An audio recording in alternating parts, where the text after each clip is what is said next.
This is #HERstory, episode 50. I'm Rachel. And I'm Leah. And we have made it to episode 50. Like, what? What is going on? What is happening? This has been a really great season. What do you think your favorite episode from this season has been, Leah?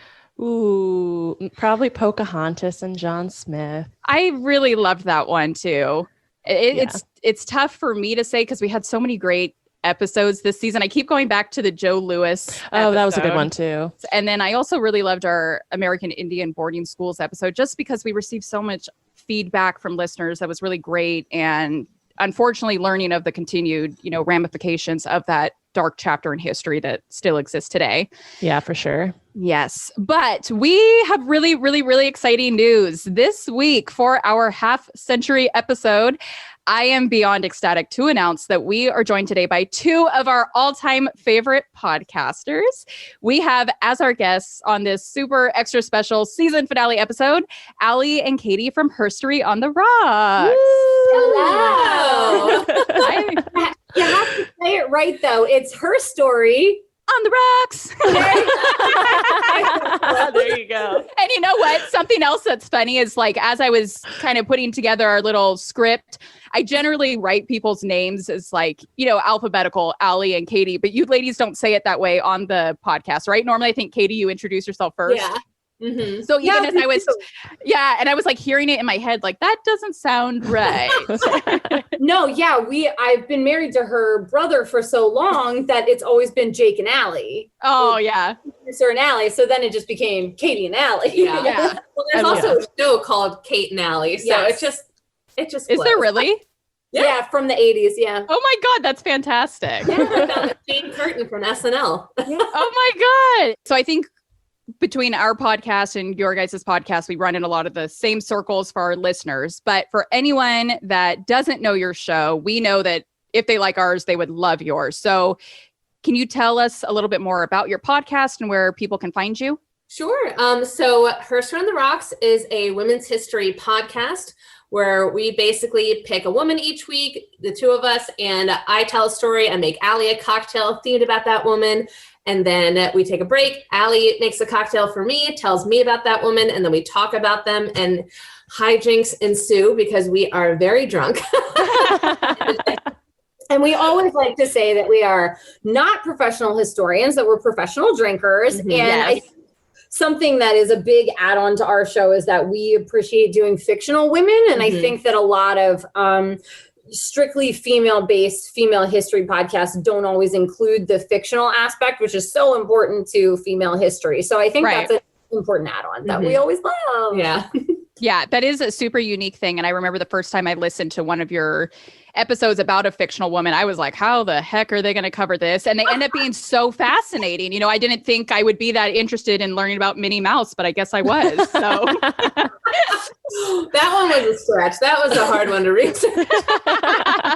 Well, we really are so excited to have you both on the podcast, especially for our 50th episode ever. So we decided to kind of combine a little bit of what you ladies do with a little bit of what we do. So in honor of having HERstory on the Rocks on the podcast, we of course have to talk about a woman in history since that's what they do. But because this is #HERstory, you all know we had to bring you a woman in history that is super controversial, super convoluted, and super contested to this day. And who else could that be but Tonya Harding? Yes. I have been wanting to cover Tonya Harding since forever. So I am so excited that we get to do this all together. But before we do that, as the ladies from HERstory on the Rocks told us, they also do cocktails and they have prepared a drink for us. I'm Rachel. And I'm Leah. And this is #HERstory, the podcast for both history nerds and history haters alike, where we dive into history's greatest stories of controversy, conspiracy, and corruption.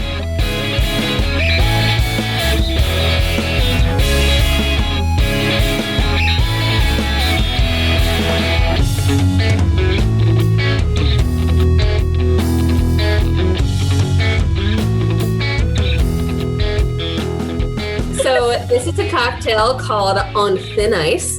Oh my God, I love it.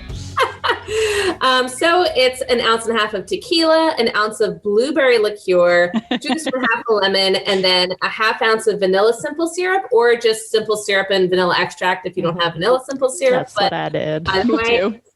All that jazz in the glass, and cheers to you. Cheers. I'm very excited about this. Me too. Oh, yeah.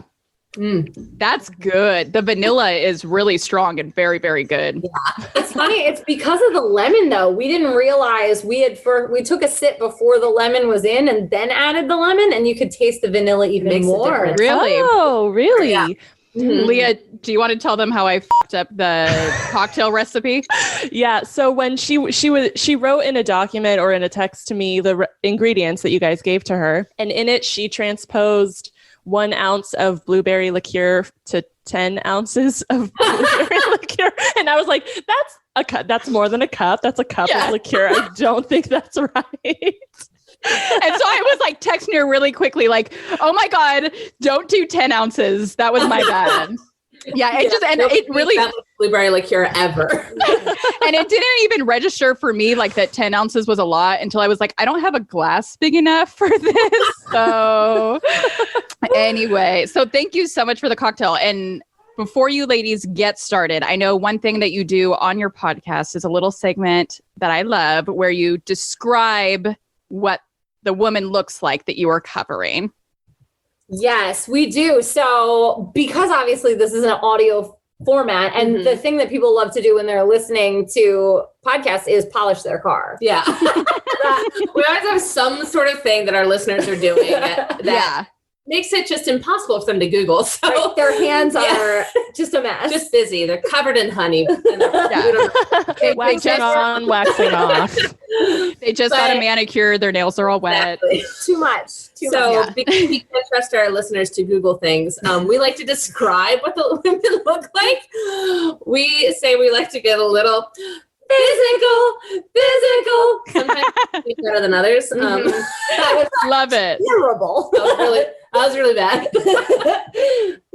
Okay, so Tonya Harding, what a doll of a human. I mean, I feel like, honestly, though, what she looks like is so crucial to the story because the fact of the matter is she does not look like other ice skaters. No, she really hooked herself deep into the 80s vibe with the perm and the bangs. Oh, and she had the mullet for a little bit. Oh, my goodness. I love that mullet.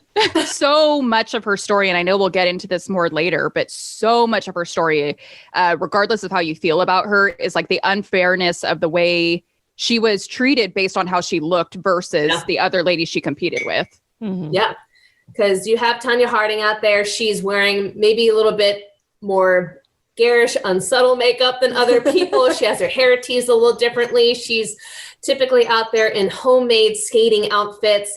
And she just physically, she has like kind of a pinched face. She has big blonde hair that's very teased. And you're right. She just looks, and she's also more muscular, frankly, than some of the other women who were skating at the time. So her physical shape is really important to the story. And that's kind of what she looked like. And it is going to dictate and shape her career as we know it. So, so that's what she looked like.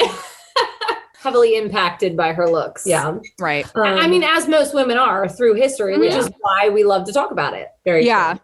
There was another women's history podcast that I listened to a lot that they were talking about that too, where basically like they do similar to you ladies, where they also describe what the woman looks like, because they were saying like, essentially you can't even talk about a woman without discussing her physical appearance. That is like, it's a package deal. And so much so with Tonya Harding, like we could not talk about her without discussing her appearance. Yeah. Unfortunately, you know? Yeah. Yeah. And I think, I know we did a lot of watching with her because Tonya has there's so much video of her. Yeah. And there's so many documentaries from both before and after. So separating her from what she actually looked like when you're like watching her in Sharp Edges and like the truth and lies of the Tonya Harding story. Yes. You can't take away what she looks like from her story. Mm-hmm. Right. Yeah. Right. Yeah. And I love now in like more recent interviews, she's like figured out the perm kind of thing. She's figured it out. Yeah, she's figured out like the blue eyeshadow shouldn't go all the way up to the eyebrows, you know? We've all been there. We've all been there. Oh, yeah. Have. Some of us, it lasted longer than others. Yeah. So, I mean, do we want to dive deep into her story? Are you guys ready? Please We're do. ready. We're Yes. so excited for you ladies to talk all about her upbringing and her figure skating career and all that good stuff. Okay, perfect. Well, Tonya Maxine Harding was born on November 12th, 1970 in Portland, Oregon to LaVonna Goldman and Albert Harding. So LaVonna is a waitress and a bartender, sometimes working up to 3 jobs at once to support the household. And her father was kind of in and out of work. Like at one point she listed all the jobs that he had, but he'd had a back injury, so he could never really keep any job for very long. And one of the things that I watched said that he was quote unquote underemployed, not unemployed, but underemployed. Like he had these skills, but he couldn't do the things. Yeah. Oh, wow. I think that's a great way to put it. Mm-hmm. And this whole situation caused them to have a very turbulent life. They didn't have much money and they moved around a lot because he kept having to get new and different jobs. So yeah. But by the time she was in 5th grade, they had moved 13 times. That's and that was like a misconception that I had about her story, because she always talks about Oregon is very, it's a big part of her story that she like grew up in Portland. And, you know, so I just assumed she was always in Portland, but she moved 13 times like in and around Portland. Like, oh my God, that's crazy. Yeah. Oh, and as a teacher, like we call any kid who moves a school once before they're 12 a high risk student. Like our goal is to make sure that they're not constantly remaking friends. And this poor girl was constantly remaking friends. Oh, yeah. And it also didn't help that she's not just moving around like nice areas of Portland. She's moving to new like trailer park areas. And Tonya knew from like a very young age that they were poor. And what she considered herself white trash. Yeah. And she said, like, I was watching an interview with LaVonna and she was like, yeah, Tonya told me that we were white trash. And I said, we have a beautiful new trailer. We're not trailer trash. I love so much that you brought that up, because it was on the tip of my tongue to say that too, that like, we're not trailer trash. We got a nice new trailer. Like, I'm sorry to break it to you, but unfortunately that's not the definition of trailer trash. And it is unfortunate that like the definition of trailer trash refers to someone that's of like lower economic means that happens to live in a trailer, you know, but her mom, I mean, like I know you ladies are going to talk about her mom more, but to give her any grace for just a moment, it's kind of cute of her to be like, but we have a brand new, nice, cute trailer. Like, okay, you're not you don't get it. I mean, she was just a rough woman. She had been married 4 times before meeting Albert Harding. And I think by the time they got together, she was just scarred from her past relationships. She also brought children with her. So she had 2 sons and I believe a daughter. And one of those sons would go on to sexually assault Tonya when she was a young girl. And then in a horrible incident later, which is just terrible. And her and her mom just always had a rough relationship. She had a little bit better with her dad. And her dad was like a blue collar guy. Like we said, he was underemployed, but he liked to do, I know we're talking like white trash, but he liked to do quote unquote redneck things. Oh yeah. He liked to take her hunting and he liked to take her fishing and like these outdoorsy, like burly things that you don't picture an ice princess doing. Oh yeah. And he's like, this, how do you fix a carburetor? So like someone was like, yeah, like Tonya competed against me in an ice skating match or whatever they're called. And there's like, and then she jumped my car out into the parking lot. Yeah. She's very well-rounded. She's super well-rounded. maybe too well-rounded. Uncomfortably well-rounded. And she really loved her dad. But one of the things that really struck me was she mentioned at one point, she was like, yeah, but I never like respected him. You know, because I think that, and we'll get into this later too, but she kind of equated like abuse and hardship as like love. Yeah. And she was like, well, yeah, but like he didn't really do much and like whatever, but he was always on her side, which she really needed when she was a kid. And I think also an important backdrop to give this whole thing is like, we're going to be talking a lot about LaVonna, and her and Tonya have very different takes on what went on in this story. Me and my mom do too, though. So. Yeah. Oh, yeah. But, you know, because Tonya tells these stories about she was domineering, she was emotionally abusive. And then her mom was like, I was the most supportive person in your life. So, which I think that both of those can be true. I think you're right. You know, and to say like they do have I've listened, you know, to documentaries where they both have been interviewed and they have totally different perspectives on things, but some things can be one and the same. You know, she could have been the most supportive person in her life and also been a complete asshole to her. Yeah, no, it's so true. Yeah. I mean, she's a classic stage mom, but like on the ice. Yeah. Yeah. So, and I think like Tonya just describes like seeing her mother's life and thinking like, I have got to get out of here. I can't end up like her. And her journey kind of out of that really began when she was 3. So the story goes, she and her parents are walking through this mall and they get to this big ice skating rink inside the mall. And she begs her parents to let her try it. It's her first time out on the ice. And of course, Levana was like, no, we got to move. And the dad was like, no, it's going to be cute. So they put her on the ice and they're like, well, that's weird. She's 3 and her knees aren't wobbling. She's not falling down. She's actually skating, which is not normal. No, I skated for the first time when I was in middle school and was black and blue all over my legs the next day. So like, that's not Bambi. normal. You feel like Bambi. Like, Oh, yeah.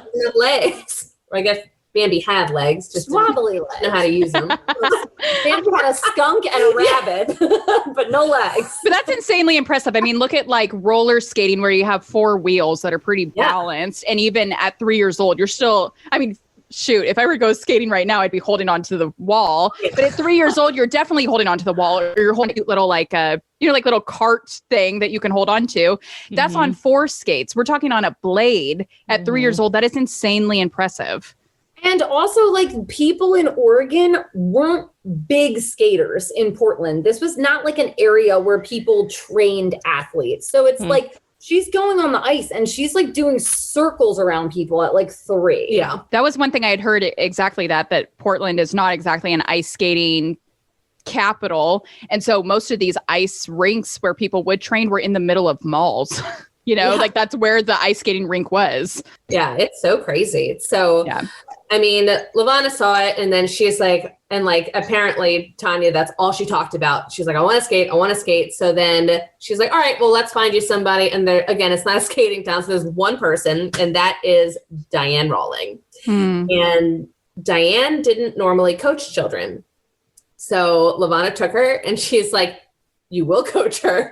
And she's like, no. And then she's like, all right, go out and skate. And like, it's very similar to what happened in the movie, I, Tonya. Like little tiny Tonya is like skating circles around Diane. And she's like, okay, fine. Like that girl's pretty good. Like, I guess we should do this. Yeah. So she was just a natural. She started her figure skating training pretty early on. Her and her mom would get to the rink at 4:30 in the morning to get in like at least 3, if not 4 hours of skating training in before they went to school. This is also one of those things where, you know, Tonya obviously tells a story about how her mom would fill the thermos half with coffee, half with brandy, and just drink all morning. And of course, her mom was like, that wasn't brandy, that was brandy flavoring. I didn't have coffee in the morning. It's like, again, probably somewhere in the middle, but I'm kind of exactly. about that. Yeah, and it's you know, her mom was dealing with a lot. She was dealing with multiple divorces and multiple children and a lot of stress. Like, you know, you can't blame her necessarily for drinking, but you can blame her for putting her kid in a car and driving her somewhere. Oh, drunk. So that's right. not okay. Well, and also she is not being a peach at the rink. She is just like standing on the side, yelling at Tonya. And there's this famous story that, you know, Tonya's skating and she's like 7 or 8 years old, I think, or maybe even 9. And she's like, I have to pee. And she's like, I paid for you to be on the rink. You're going to skate. And she pees herself. And Levana just makes her skate after she peed on herself. Like, it's like this horrible thing of like, that's not even just physically upsetting. That is like emotionally so upsetting. Oh, yeah. So embarrassing. Yeah. Right. Yeah. And I read an article comparing Tonya's real life, what's verified, to what happened in the movie I, Tonya, and what she says in different documentaries. And it turns out that story is pretty accurate. Yeah. That she was forced to stay on the ice for hell or high water. Yeah.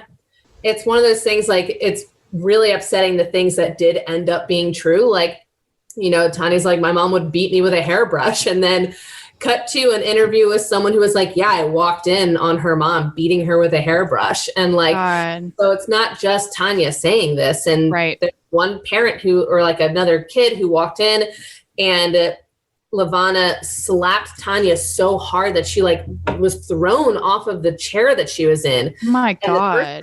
And the person went to Diane Rawling, the coach, and she was like, I'm calling protective services. And Diane had to be like, I know that seems like the right thing to do, but figure skating is the only way this girl is going to get out of here.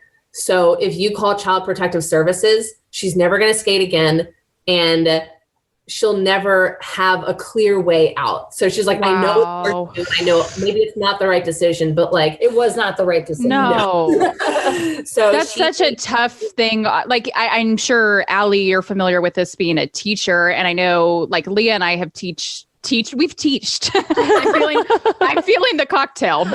We've taught at a dance studio, and it's just that really tough line between at what point do I escalate these concerns that I have about this child? You know, it's a very tough line. The line there should not be a line when there are eyewitness reports of being beat with a hairbrush, you know, that's an unacceptable measure.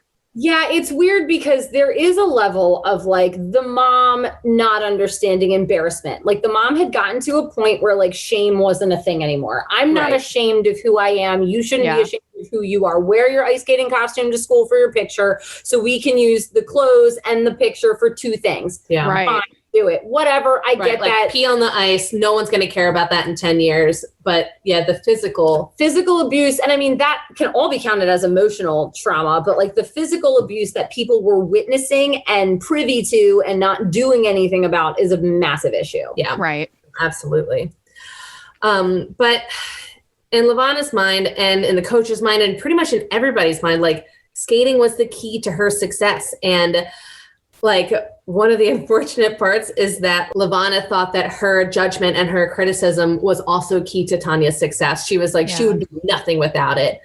So when she's 4 years old, I mean, she's out there winning competitions and she's hooked because Tonya also makes that clear. She's like, I wanted to skate. You know, it would have actually been so much easier for my family if I didn't do that because it was so expensive. And I mean, they're at the point where she's getting older, she's training, she's competing, and it's her entire life. And they're spending like about $1,000 a month in just the early years just to keep up with everything. Wow. With Diane, like donating money, like donating lessons. Like, I think that's why ice skating has the like connotation that it already has, is that these are like wealthy, well-to-do princesses. Thank you. Yeah. Ice skating has that ice princess connotation because who can afford these lessons? Who can afford the costumes? The costumes. I mean, I know, again, Leah and I grew up in like dance, and dance is like expensive enough, but it's like ice skating is 3-4 times the amount of that. And I know like it wasn't easy for my parents to have me in dance my whole life, you know? And so it's just crazy how expensive ice skating is and how these families are able to make it work. And how committed they were despite their circumstances. Like it's so it's interesting to me that her mom would still make the decision to not only let her, but kind of force her to go and do this thing that's costing them how much money every month. But I think it's because she saw down the line the level of talent might be beneficial. Well, I think that's exactly it, because around this time, Dorothy Hamill is the darling of the ice skating world. And they're like, wow, she's on the Wheaties box and she has all these endorsement deals and she's making so much money off of just existing as an ice skater. So you're right. I think she was seeing it as like, this will pay off. This is an investment. But again, I mean, even with Levana, she made all of Tanya's costumes. Sometimes Tanya wouldn't eat in a day, so she's skating on an empty stomach. Oh my God. And it just was still not enough. And the stress is just taking its toll on Tonya and the family, but they couldn't stop. I mean, Tonya also describes them on the highway, just picking up bottles and cans to recycle at plants to get you can only get 3 cents a bottle or something. Yeah. And they're just doing everything and anything they can to make extra money for this. But she was just so talented, they couldn't stop. And I think one of the things that made her stand out, like we said earlier, was just her brute strength. Yeah. She could jump higher, spin longer, and try things that just made other people scared. Right. Like by the time she was 12, she could do a triple Lutz. Oh, yeah. Wow. Which is a really important jump. So you would take off from the back outside of your skate, and then you would spin and then land on the back outside of your skate on the opposite foot. And she's 12 years old doing this, and people couldn't do that at 12. Yeah. So they're watching her and they're like, she is bigger and stronger and more powerful than these other skaters. It's like a early version of Simone Biles. Yeah. Yeah. Well, and actually, I think she's so much like Surya Bonali, who was another powerful, Black French female ice skater who they just would never give her the medals. Yes. Because she didn't look like the typical skater. So I feel like some people are like, was Tonya really being discriminated against because of what she looked like? And I'm like, yeah, absolutely. Yeah, no, absolutely. And that's the thing that I think we lose in the Tonya Harding story, which of course, Leah and I are totally playing party to that because we're going to talk, later on all about the controversy and, the whole craziness about Tonya Harding. But because of all that, we lose the piece of she was incredibly talented. She was a phenomenal athlete that is superhuman and doing these things at such a young age that, it's phenomenal. And we lose that with her because of everything that happens. Yeah, for sure. That's overlooked. Mm-hmm. It is, so much that she dropped out of high school and they're making documentaries about her when she's 15 before any of this crap even happened. Yeah. Right. She was that good. Yeah. I think people think that she shot to fame because of the situation we're going to talk about. But people knew about her before just because she was a prodigy. Mm-hmm. But again, because the judges, judge on presentation and grace. And even in one thing I read about how the ice sounds when you skate on it. That's crazy. That's why they're that's one of the things they cited in the Surya Bonali story. Cause they're like, well, we're looking for more of a glide and yours kind of sounds like someone's cutting ice. And she's like, I have a boot with a blade on the bottom. So yeah, I'm kind of cutting ice a little bit. Oh my God. Wow. It's also, if you want to jump higher, you have to skate faster. Mm-hmm. So you are going to make a different noise, and people weren't ready for women to be doing these massively big jumps where you're up in the air for longer and then you land harder. Oh yeah. The ice sounds different when men skate versus when women skate. Yeah. Ballerinas on ice. Yes. I think of, we know it's what you just said is 50% of ice skating is technique and ability. And the other 50% is presentation. And I just thought of Johnny Weir, who was this phenomenal ice skater, but he didn't fit the mold of what the judges were looking for. And so he got dinged for that.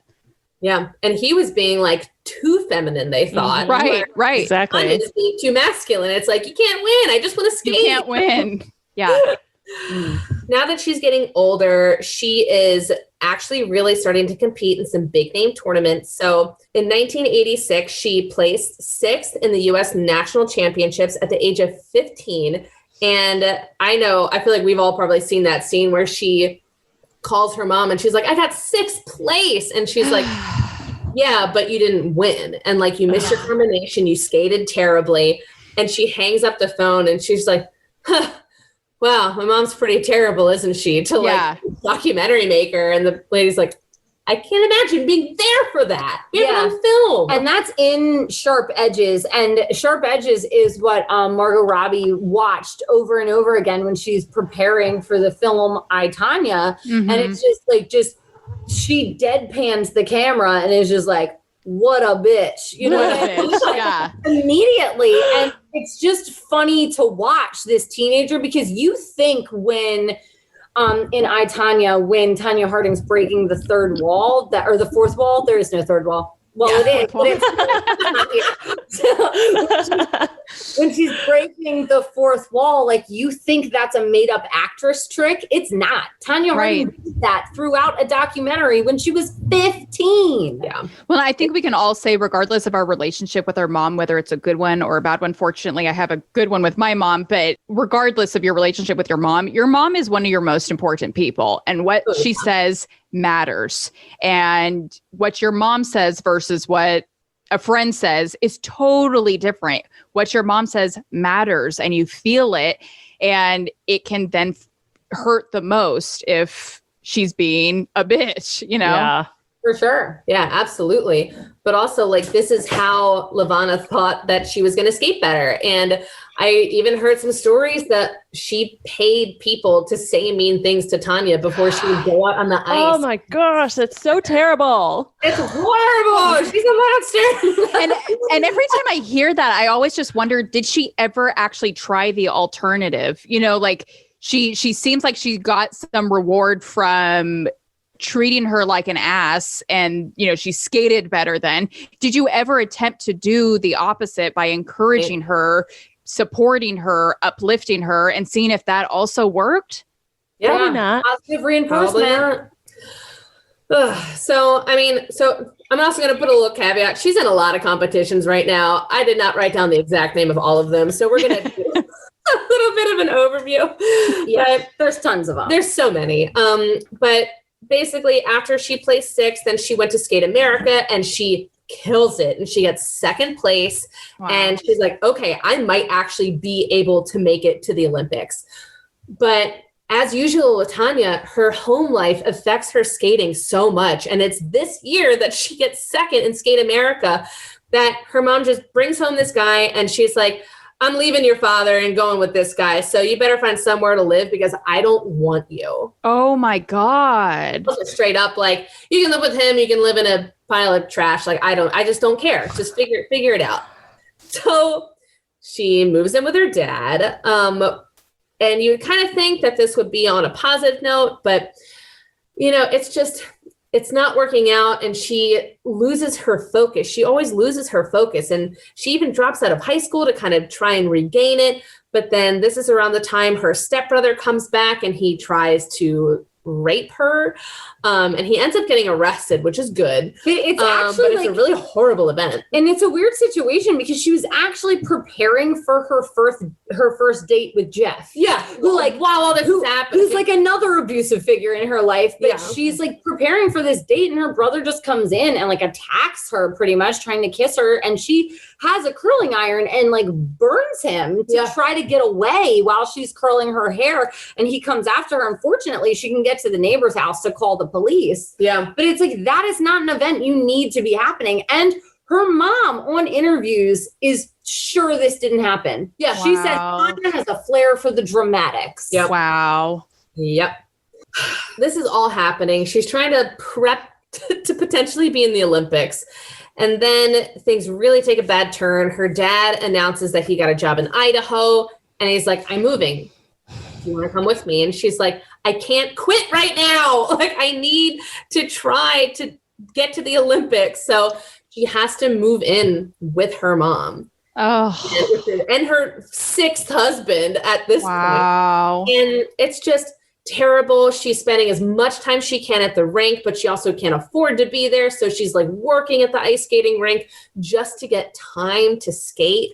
Well, and as bad as Tonya has it, she openly says all the time, her half-brother, stepbrother, whatever, is the only person she's ever hated and found unforgivable. Wow. So like, even her mom, forgivable. Yeah. All these stepdads, Jeff, all these people, they're forgivable. Not this dude. So you know he sucks. You know her life is like trash if that's it. Oh, yeah. After a little bit of like her living with Levana, she ends up moving in with this boyfriend, Jeff Gillooly. Can I just interject to say good luck to all of us saying that last name? I know. Oh my I've God. practiced. You have you? I have not. So, and it will show. Yeah.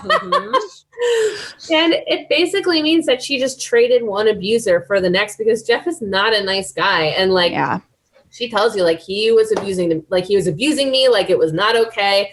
And of course they get married when she's 19 and Tonya admits for all the wrong reasons. Like it was not a good decision. Well, she openly says, like, he's the first boy that gave her attention. Yeah. Like you are making a decision based on a teenage crush and it's just not smart. Yeah. And it kind of sucks because I feel like her career kind of ebbed and flowed with what was going on with her mom at home.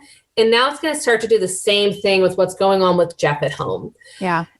Every time they're kind of getting together, she's not training as hard. She's slipping, she's smoking, she's drinking. And at some point she tells Diane, she goes, I need a break. I can't do this anymore. And Diana's like, okay, yeah, I think that's a good idea. So she takes a break and she comes back. She gets a new coach, Dodie. And then she starts training again.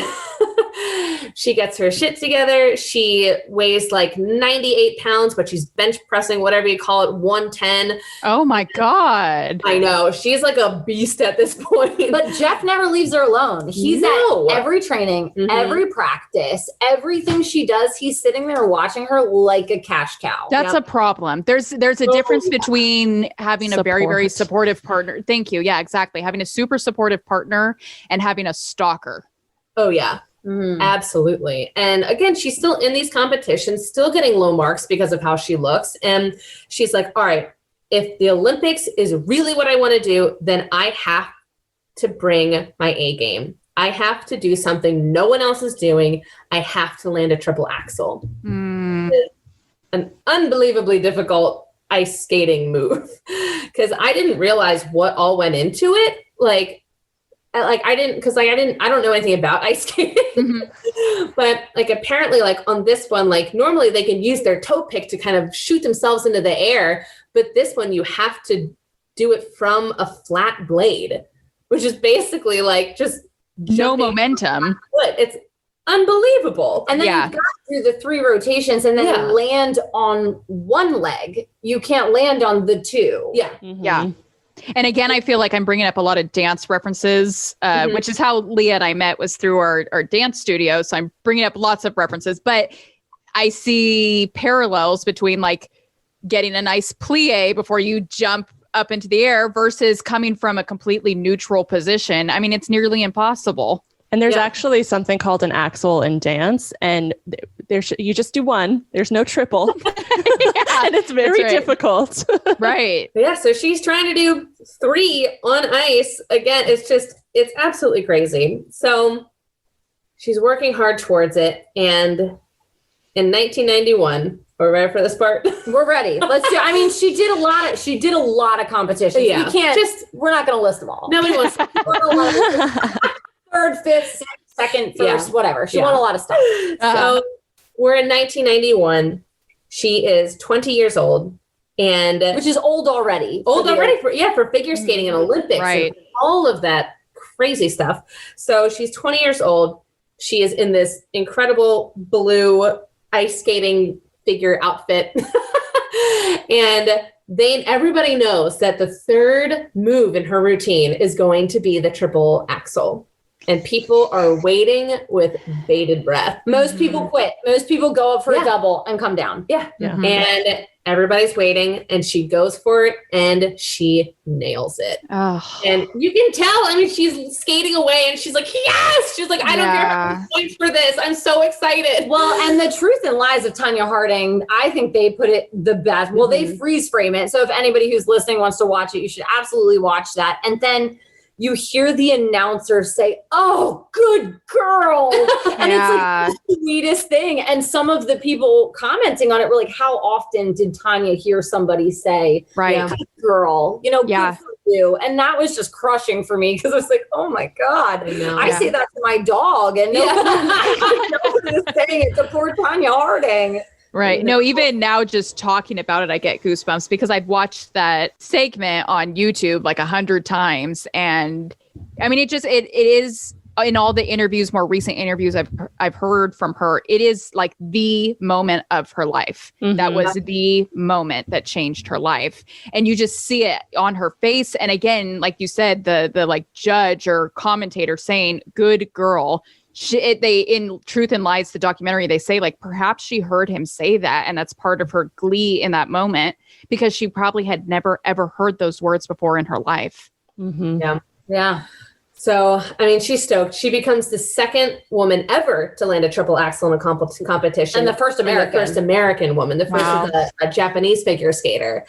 And she is stoked. And this also means, so she wins the whole competition. And it also means that she qualifies for the Olympics in Canada. She's like, this is my dream. I'm so excited. Meanwhile, I also want to point out, when she's doing the triple axel, her and Jeff had like broken up for a bit. They're not together. And a couple months before the competition, the Olympics, her and Jeff get back together. And everything goes downhill. It just completely throws her. She starts smoking, drinking, partying, the whole thing. And while everyone else gets to Canada weeks early to prep for the Olympics, she gets there 3 days ahead. She is not doing okay. She doesn't perform as well. And you can kind of see it. She's not skating as hard. She's not jumping as high. She's shaking. And like, it's such a sad performance. She's visibly shaken. She's just not in good physical health because of Jeff Gillooly. Yeah. And she's up here. She's up at the top of this roller coaster where she is like the master of the world. She landed a triple axel and everybody expects the best of her, but she's used to people expecting the worst of her. Yeah. Right. This is not going to lead to good performance. Nope.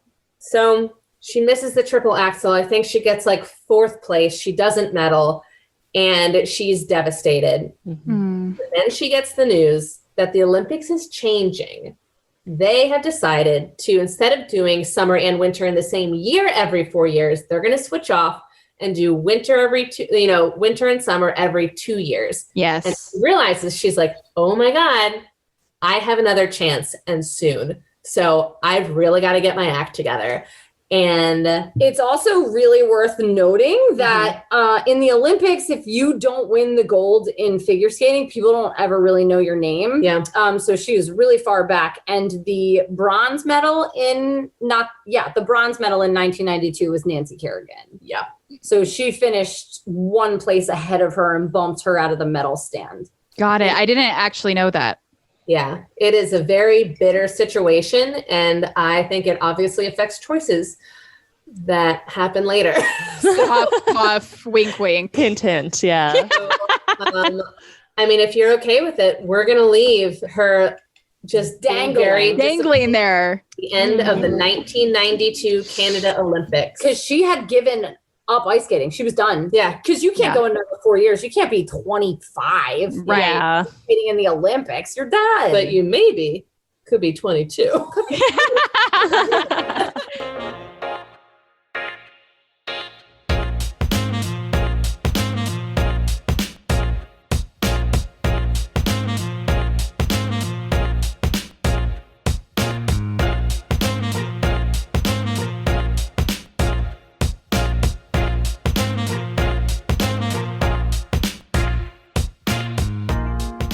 So my cocktail, I found on a website called Willamette Weekly, according to an article on this website, which I think is just like a local Washington newspaper somewhere near where Tonya lives. According to the Willamette Weekly, in Battleground, Washington, there's a Polynesian themed bar where you can order a drink created just for Tonya. It's made with Bacardi 151 or substitute with any other rum, vodka, watermelon liqueur, pineapple juice, and orange juice, and it's called the Triple Axel, named after Tonya. Oh my God, I love it. Yeah. Yeah, cheers to everyone. It's great. Yeah. Did you get the watermelon? Good. Yeah, it tastes I can really taste it. It's nice. You're welcome. I'm always very skeptical of the watermelon flavor, but it tastes amazing in this. It's so funny. All the drinks we make that like require, like a liqueur, like a blackberry liqueur, blueberry liqueur. It's always like, cool. Now I have a huge bottle of liqueur. When else am I going to use like raspberry liqueur? Yeah. A spreadsheet where we can use each other's crap. Yeah. Oh yeah. We totally, I'm like, so Rachel, what do you have? Yeah. Do you have the vodka? Okay. I'm bringing the vodka. You're bringing the watermelon. Yeah. So let's get into a little background on Nancy Kerrigan, who is going to be a big part of the story we're going to unfold for you. A little background on her. She was in most regards the complete opposite of Harding, at least when it came to her personality and also her skating style. Kerrigan was born only a year before Harding, and despite also growing up in a family of somewhat modest means, for instance, Kerrigan's father sometimes worked 3 jobs, much like Tonya, to support her skating career. She had a huge support system in her parents, her older brothers, an extended family, which was a huge contrast, as we just learned, to Harding's rough upbringing in various trailer parks with some might say cruel parents or mother. Yeah.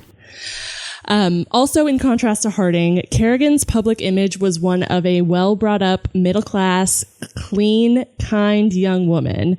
Harding and Kerrigan were often pinned against each other in the media, casting them as polar opposites, not only in temper, but also in their lifestyles and in their style, which we talked about Tonya being kind of more like glam or trailer park glam, I guess you could say. And Kerrigan was much more clean cut, buttoned up. She didn't go to those types of trends. Mm-hmm. But also in their skating style, Tonya, as you mentioned, was super, super like hard, very physical. And Kerrigan kind of fit that mold of an ice princess, of, a dainty, girly ice skater. Yeah.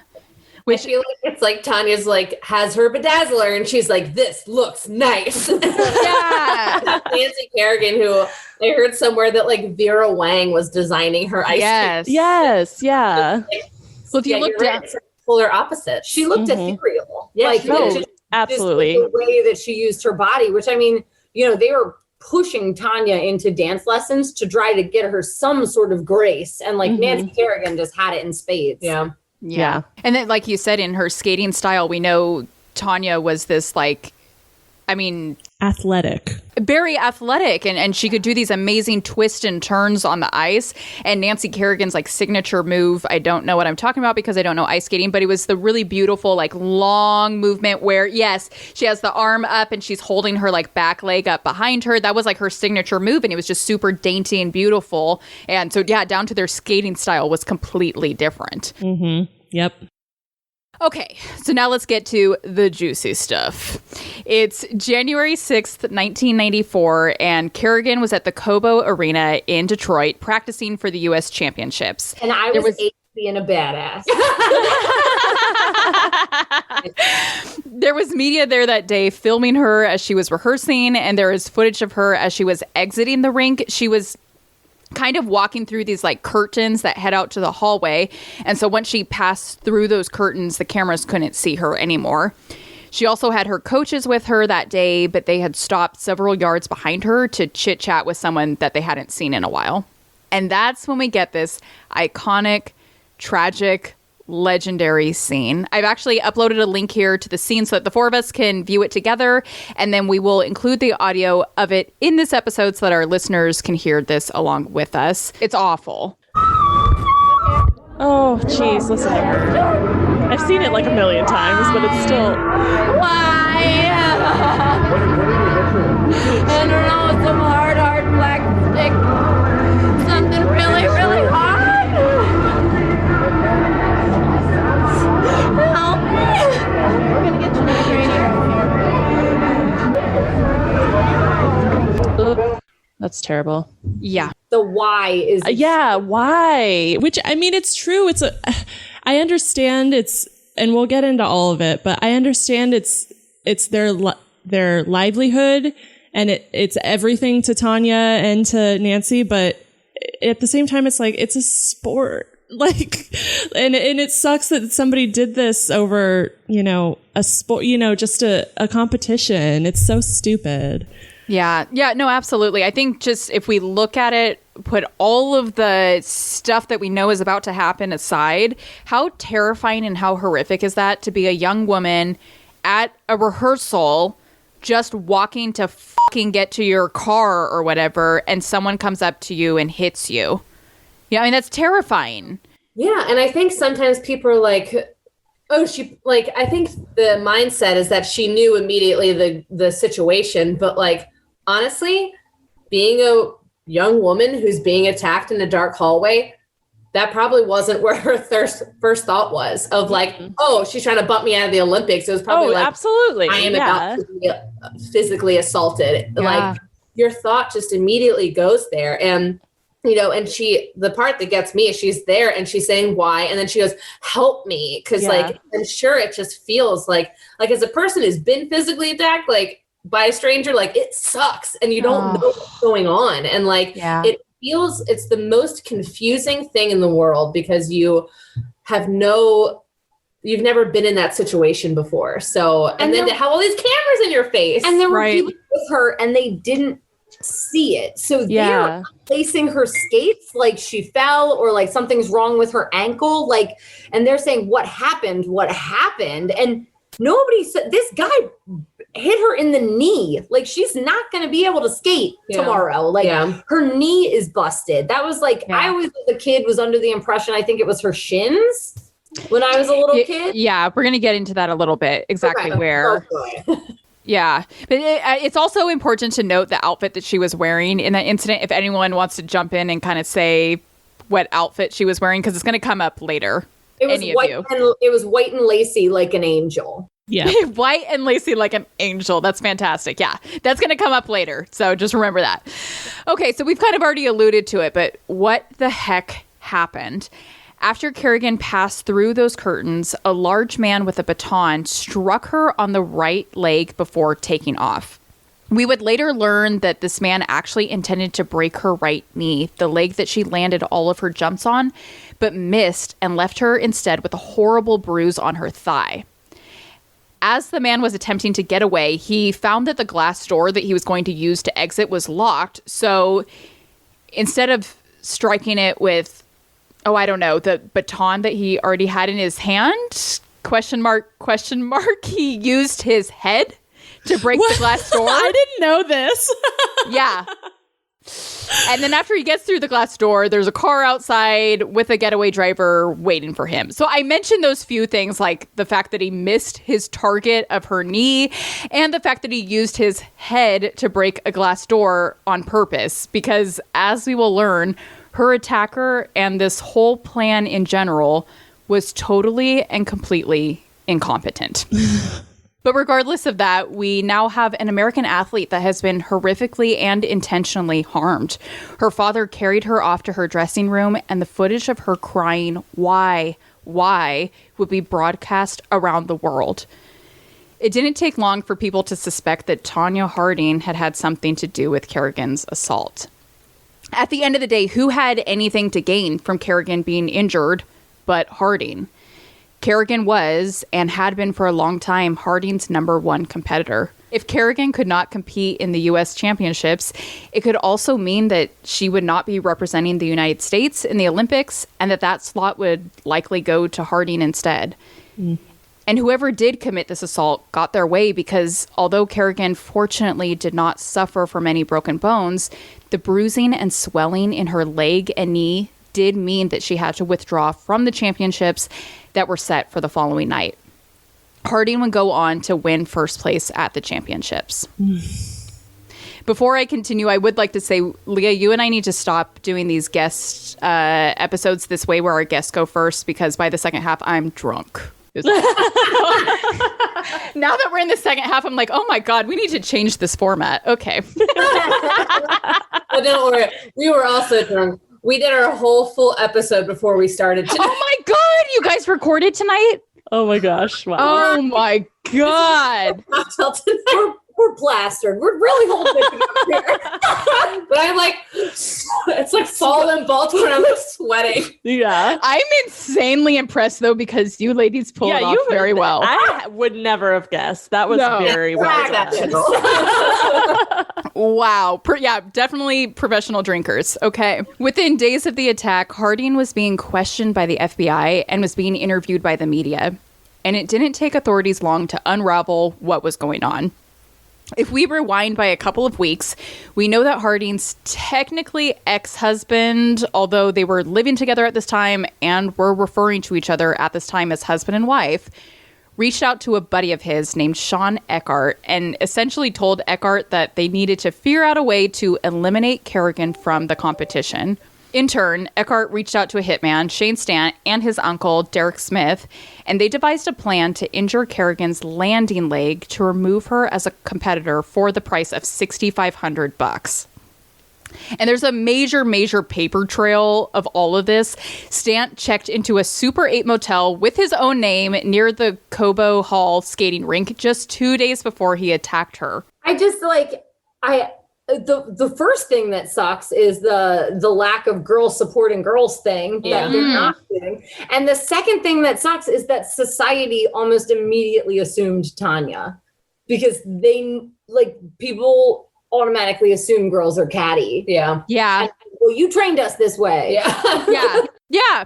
Well, and I do and don't agree with you in that, like, I'm also horrified that instantly the spotlight was cast on her. At the same time, who else had anything to benefit from Kerrigan being injured? Yeah. You know, I mean, in one sense, it is valid.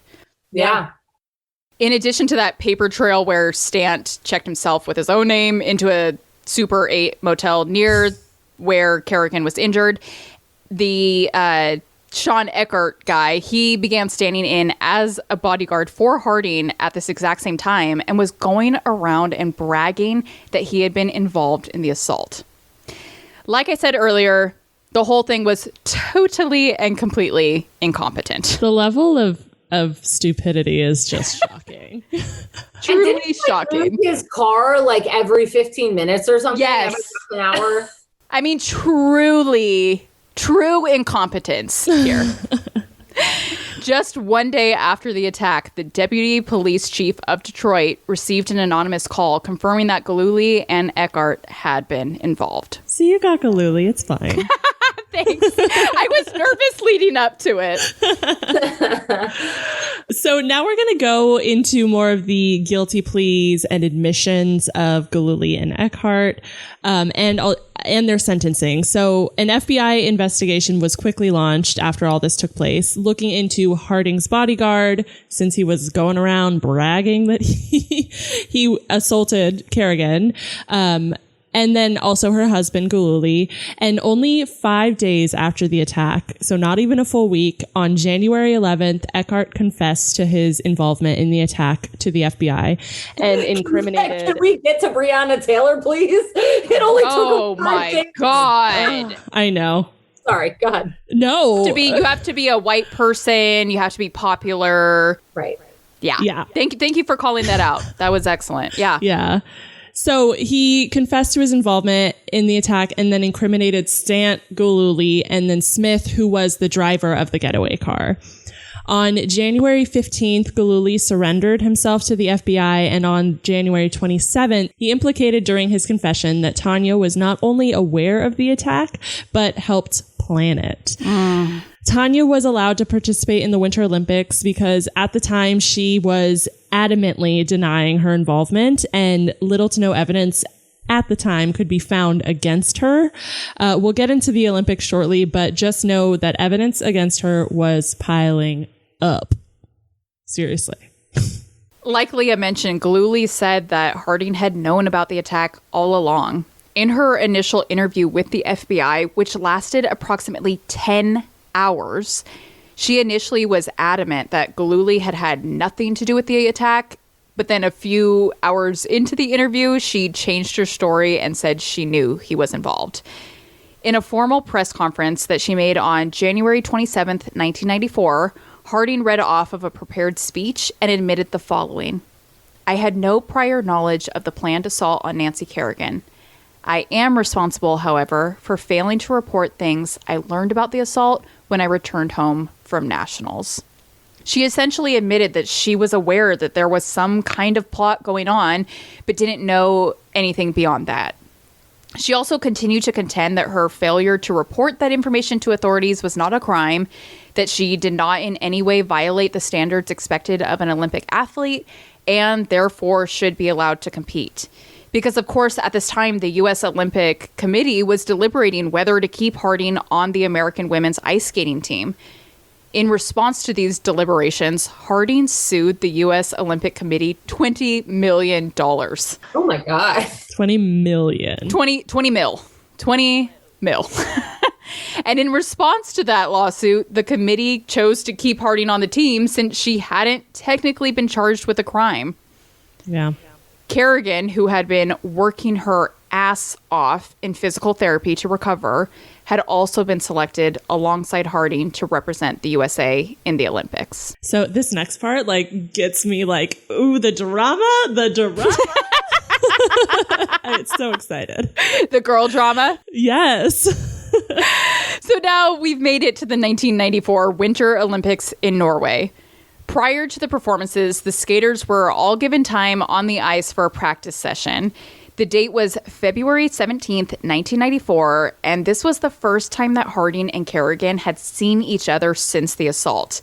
It became a full-on media event. Some 400 people from the press showed up to the practice session just to film the encounter.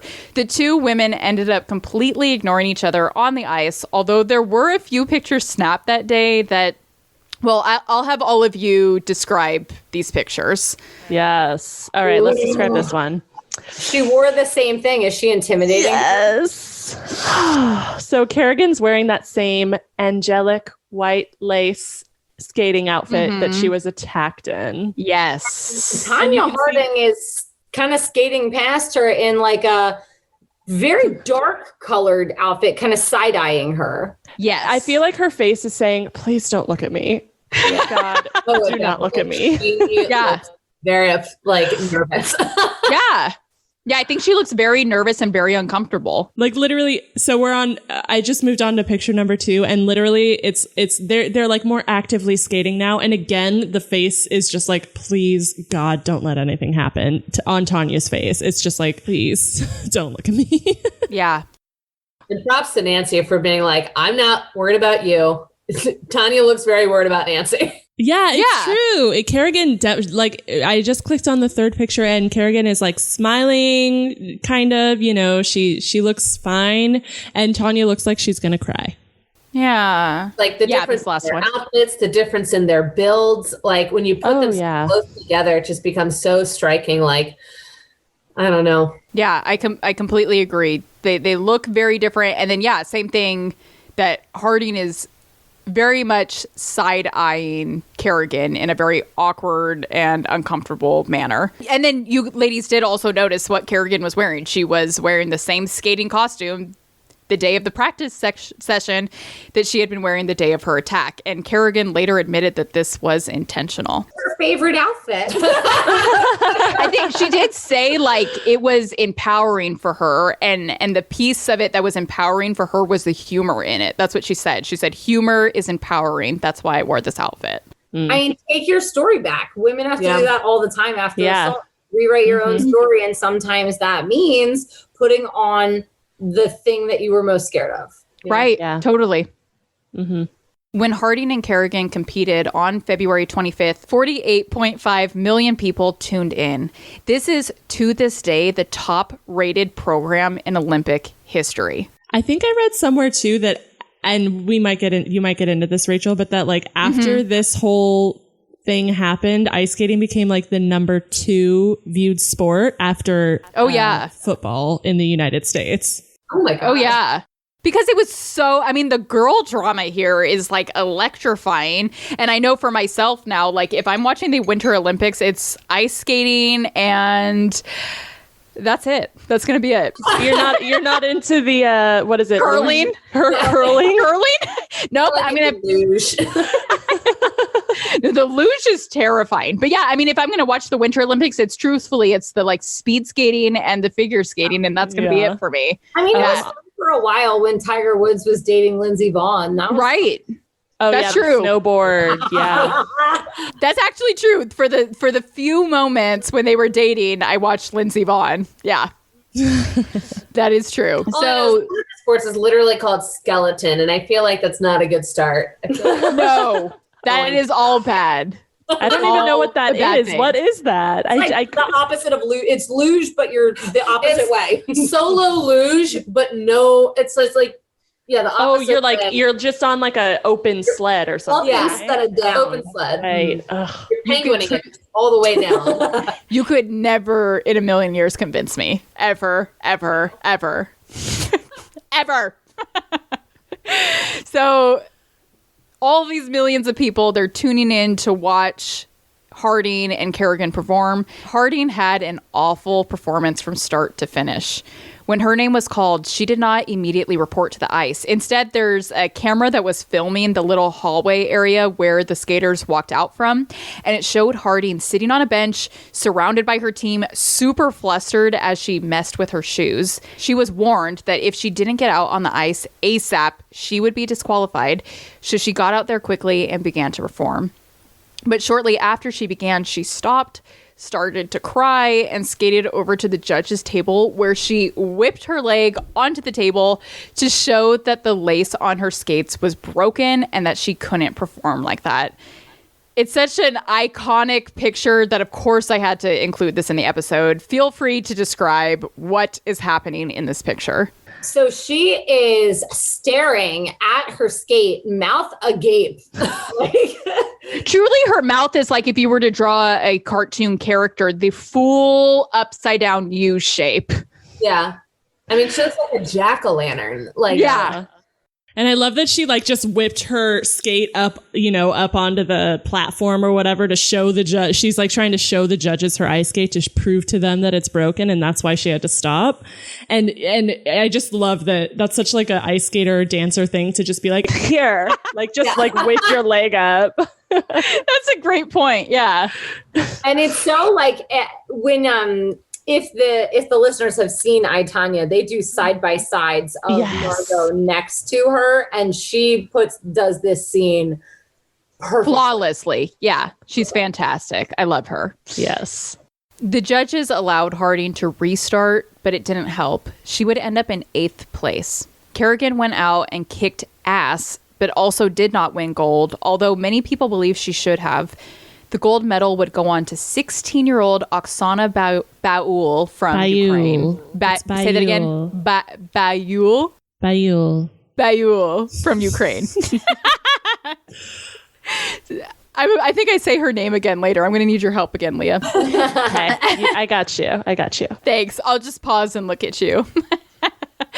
What's kind of funny about this whole thing is that at this point, Kerrigan had intentionally or not created this image of this angelic, wholesome figure. And so the public was really disturbed by the way she reacted on live TV to Oksana Baul's win.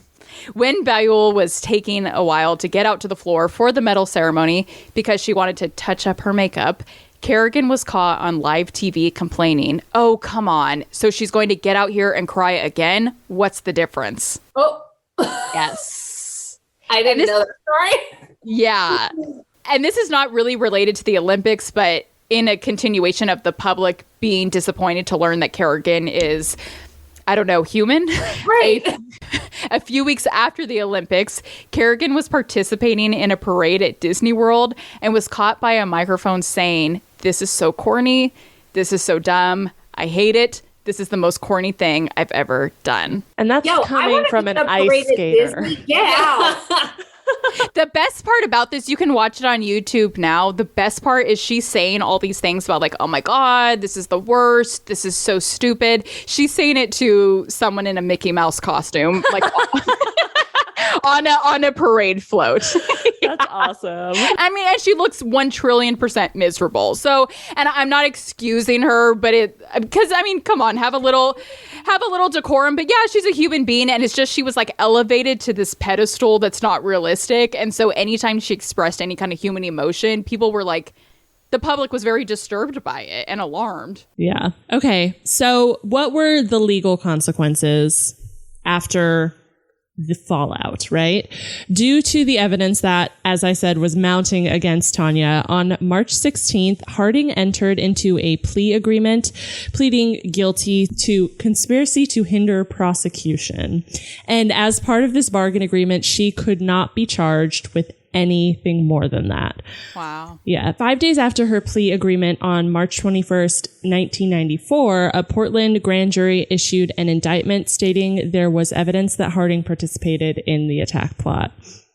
The indictment included witness testimonies from Harding's instructors, her college classmates, which I actually didn't know that she went to college. Had no clue. Either. Choreographers and journalists. It stated there was evidence Harding fraudulently used USFSA provided skating monies to finance the assault. It also read that Harding, Gillooly, Eckhart, Smith, and Stant agreed to, quote, knowingly cause physical injury by means of a dangerous weapon. The grand jury foreman said the evidence implied Harding had involvement from the beginning, but she was not charged in the indictment due to the terms of her March 16th plea agreement. Harding received 3 years probation and was slapped with a $160,000 fine. Whoa.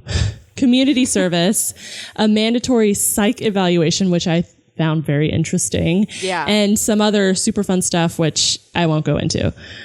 And only a few months later, her 1994 national championship title was revoked, and she was banned from the USFSA forever. I think that is the most devastating part. Oh, yeah. And to piggyback off of that, when I was saying earlier that, Kerrigan wasn't able to perform in the championships because of her injury. When I Googled, I was pretty sure that Tonya Harding had one, but it was very difficult to find that answer because her name had been stripped from that championship. So I had to do a lot of searching because right now it says no one won that year. That's crazy. Yeah. So with the exception of Harding, everyone else involved in Kerrigan's attack did serve jail time. So Gillooly's attorney negotiated a plea agreement in exchange for his early testimony regarding all involved parties in the attack. And in July, he was sentenced to 2 years in prison after publicly apologizing to Kerrigan, which I have to imagine was really awkward. Oh, yeah. Gillooly and Eckhart pled guilty to racketeering, which, does anybody know what that is? Money transfer, illegal money transfer for harm, right? Yeah, because I think I think racketeering is the act of threatening people in illegal in a business dealing or something. Yeah. Okay. Well, so they pled guilty to that, while Stant and Smith pled guilty to conspiracy to commit second-degree assault. Yeah, fun stuff. So where is Tonya now? Tonya's career, and I'm using air quotes when I say career, because her career in ice skating was over at this point. Yeah. And so her career and personal life moving forward went into a bit of a downward spiral, which, given her history, is kind of unsurprising, unfortunately. Yeah. So I'm going to go through a few of the things that she did, but just know these are just touching on everything that she has done since her ice skating career. Well, because I would have loved her to be an Olympic announcer. Oh, for sure. Right, There's so much she could have done, but I think since she was banned, I don't think she could do anything. No, but she could have competed and lost and still been the most interesting skating announcer out there. For sure. Oh, yeah. And the ratings for ice skating would have continued to go up if she were the announcer. Yeah. So since leaving skating, Harding has worked as a welder, a painter, a boxer, a musician, a hardware sales clerk at Sears, a game show contestant, and the list goes on and on. So like I said, I'm just going to go over a couple of these career changes to highlight, or I guess low light, the things that she has gone through since this. So in 1994, an explicit videotape of Harding and Gillooly was released. The New York Post reported that Gillooly had supplied the videotape fragment for an undisclosed sum of money. Really top-notch husband. Really great. Nobody wants that. The worst. No one is seeking the Tonya Harding, Jeff Gillooly sex tape. But needing the money, eventually, not only Gillooly, but also Harding, they used the same agent to negotiate equal payment on a penthouse distribution of their sex tape. So it actually, they made money. They ended up making money off of it. So there is a market out there. Yeah, apparently there was a market in the early 90s for a sex tape. Harding also began appearing on a AAA professional wrestling show as the manager for wrestling stable Los Gringos Locos. And I know she also got into wrestling herself later on. A promotional musical event was unsuccessful when Harding and her band, called the Golden Blades, were booed off the stage at their only performance in 1995 in Portland, Oregon. So oh my God. I didn't know that. Yeah, she tried getting into the music industry. And she's trying all the things. I think she was just wanted to be famous, is the impression I got. Dating name, like... on. Yeah. So sad. Like that's not okay. When I read all of this stuff, I was like, this just makes me feel bad. Like I know, I know it probably is guilty of this, but it just like hurt a little bit reading through all this. So I'm not done. In 1994, Harding was cast in a low-budget action film called Breakaway. Never heard of it. Nope. Don't know what that is. Harding has also appeared on television on the game show The Weakest Link, I guess, had a 15 Minutes of Fame edition in 2002. And in 2008, she actually became a commentator for True TV's World's Dumbest. Again, had no clue. In August 2019, Harding was seen in a television commercial in the United States promoting direct auto insurance. Oh, that's when the mighty have fallen. When you're in an insurance commercial. It's true. That's the true sign. Like when Shaq was in that, the General Auto Insurance. Oh my gosh. You've fallen so far. Yeah. So basically, I think she was just trying to make ends meet, to be honest. Or maybe to be famous. I don't really know. She currently lives in Washington, stating that her hometown of Portland, the residents there were beyond cruel to her after this whole incident and basically forced her to move. They were just so mean to her. Oh. Now, of course, to close out this episode, we have to talk about, is Tonya Harding guilty? How involved was she in Kerrigan's assault? For one, we know for several years that Harding maintained that she had overheard Gillooly planning something prior to the Olympics, but didn't know what. In 2018, she finally admitted that she specifically overheard Gillooly saying he was going to take someone out of the competition in order to ensure that Harding would make it on the team. There's also one other major piece of evidence that, for me personally, shows that Harding had more involvement than she admitted. Just weeks after Kerrigan's attack, a woman named Kathy Peterson, co-owner of the Dockside Saloon in Portland, Oregon, was going around back of her restaurant to the dumpsters when she found bags of someone else's trash in her dumpster. She started going through the bags and found a check stub from the U.S. Figure Skating Association made out to Tonya Harding. This obviously piqued her interest because her discovery of this bag of trash is at the exact same time that all of the Harding/Kerrigan drama is going on. As she continues going through the trash, she finds an envelope with Gillooly's name on it. And on the flip side, there were a bunch of doodles and handwriting on it. I've uploaded a picture here for you ladies to check out and tell me what you see on that envelope. Tonya, I don't know. What am I supposed to be looking at here? What is Gage's Way, Dennis? It has a phone number, 12 to 4. Maybe that's her practice times. Oh. 5:45. It keeps saying Cape Cod. Uh-huh. Yeah. Oh, So yeah. Cape Cod is all over the place. the primary things to note on here is, of course, Cape Cod. The other things to note is where you see Tony Kent Arena. And you see the address 8 Gage's Way written on this envelope in Harding's handwriting. Why does this matter? Because this is the address of the skating rink in Massachusetts where Kerrigan trained. The hitmen Stant and Smith would admit that they did initially attempt to attack Kerrigan here at this rink. When unsuccessful, though, they traveled to Detroit and attacked her when she was practicing there days later.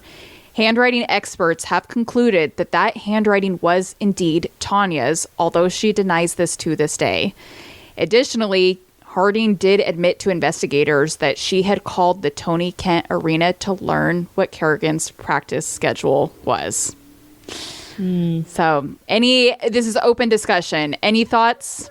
It's hard because I wonder how real abuse is to Tonya when she hears abusive talk in the background. I think she heard it so much that, if she had nothing to do with it, and if she did just hear it, it wouldn't have rang true to her because she was abused her life.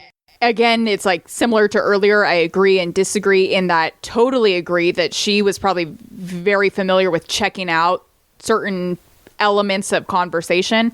But in that particular conversation where she said she specifically heard Gillooly saying, we need to take someone out from this competition, Harding in 2018 admits that she turned around to him and said, like, what are you talking about? I can skate. Like, I'm a good skater. I can do this without your help. And so, I mean, that there to me is like an admission of guilt that she knew something was going on. She was an active participant in that conversation. It wasn't, she says she overheard, but if you're responding to the conversation, you're a participant in the conversation. I definitely think that I've never seen the envelope before. That really blows my mind because now, because I used to think like maybe she like had an inkling, but she was like, oh, they probably won't do it. And then they did. Yeah. Now I feel like she's even more active in it. And I think that I think that she was more active than she lets on.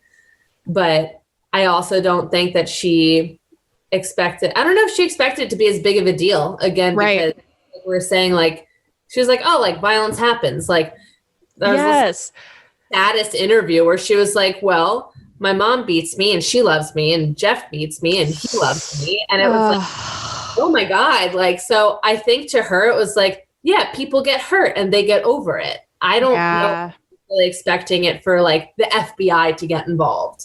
That's an excellent point. Yeah. As someone who's been abused all her life and probably threatened of violence all her life, I think this is what you were saying is I could see how hearing someone say, and I'm not saying she wasn't involved by any means. I think she might have, like you said, had an inkling that something was happening, maybe even more than that. But hearing someone say, oh, we need to take someone out. We need to take someone out. And having been threatened your whole life, I feel like I could see you being like, yeah, okay, whatever, Jeff, whatever you say. I mean, on the flip side, she's most likely guilty, as much as I like to like paint that picture for her, where I've always kind of been like, but maybe not. Like when we think about it, I know like if I'm watching sports and like I want a player on the opposing team to get hurt, I'm like, oh, they suck. I hope they break their ankle. Right. I'm not the wife of somebody playing on that football team. That is different. That's a whole different level, because then there's a plan, then there's an address, then there's a schedule. So, you know, I have always wanted her to have partial innocence, and like she wants this to be like that, but at the same time, she's so implicated in so many ways. Yeah, and I think she's such a complicated character because we do want her to have even partial innocence regardless of the mounting evidence, because she had such a horrific childhood. And it's unfair the way that she was treated by her family, the way she was treated by the media. I mean, what's amazing, like you shared, Leah, like she and Kerrigan essentially had, very similar upbringings, and yet they were pinned against one another in the media and portrayed as complete polar opposites. And that was so, so unfair to Harding. And so that's why we want to give her this grace and hope that she had nothing to do with this horrific chapter in history. But I think with all of the evidence, it's near impossible to deny that she had at least a surface level of involvement. For sure. Yeah. All right. Well, thank you everyone so much for listening to our season 5 finale episode of #History. And thank you again so much to Allie and Katie for joining us on this super special episode to talk about Tonya Harding. Yes, thank you guys so much. Thank you. It's so fun. I mean, Allie and I were obsessed with the Olympics. Allie even more so than I. So we this is a real treat. Thank you. My childhood era. Yeah. Tonya Harding Carrie Shrugs is when I was like between 8 and 10. Oh my gosh. That's fantastic.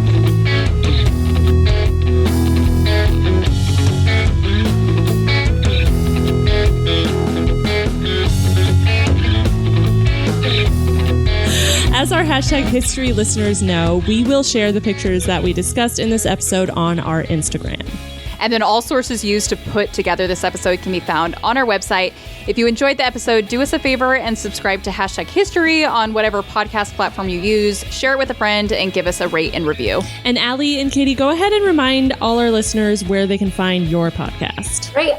You can find us on Twitter at HERstoryR, on Instagram, Facebook, LinkedIn, and YouTube at HERstory on the Rocks, and iTunes, Google Play, Spotify, everything. Stitcher. Just type in HERstory on the Rocks. It's really easy to find. Awesome. And then be sure to also check us out on Instagram at #history_podcast for photos, contests, updates, cool pictures of us, so much more. Yes, and keep watching our Instagram for information about season 6, which will be coming at you in December. How is it almost December already, folks? I don't know, but here we are. Yeah. Thank you, everyone. Thank you. Bye.